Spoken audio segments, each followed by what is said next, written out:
இலங்கை சிறைகளில் இருக்கும் இந்திய மீனவர்களை விடுவிக்க வேண்டும், அவர்களது படகுகளையும் விடுவிக்க வேண்டும் என இலங்கை அதிபர் ஆனுராவிடம் பிரதமர் மோடி வலியுறுத்தியுள்ளார். கொழும்பு நகரில் இலங்கை அதிபர் ஆனுரா குமார் திசநாயகவுடன் பிரதமர் மோடி சந்திப்பு நடத்தினார். இலங்கை அதிபர் மற்றும் பிரதமர் மோடி முன்னிலையில் இரு நாடுகளுக்கு இடையே புரிந்துணர்வு ஒப்பந்தங்கள் கையெழுத்தானது.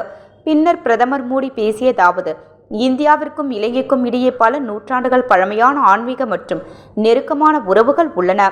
இலங்கை பெற்ற கடன்களுக்கான வட்டி விகிதத்தை குறைக்க முடிவு செய்துள்ளோம். மீனவர் விவகாரத்தில் மனிதாபிமான அணுகுமுறை வேண்டும். இலங்கை சிறைகளில் இருக்கும் இந்திய மீனவர்களை விடுவிக்க வேண்டும், அவர்களது படகுகளையும் விடுவிக்க வேண்டும். தமிழர்களின் கோரிக்கைகளை கவனத்தில் கொள்ளப்படும் என நம்புகிறேன்.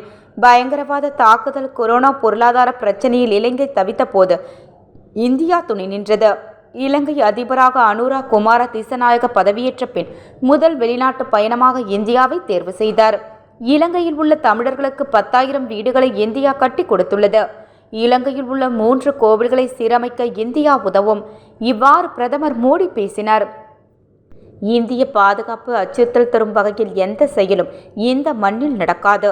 இந்தியா மற்றும் இலங்கைக்கு இடையிலான நட்பு நெருக்கமானது. டிஜிட்டல் பொருளாதார மேம்பாட்டின் முக்கியத்துவத்தை இலங்கை உணர்ந்திருக்கிறது. ரூபாய் 300 கோடி நிதி தந்ததற்கு நன்றி என கூறினார்.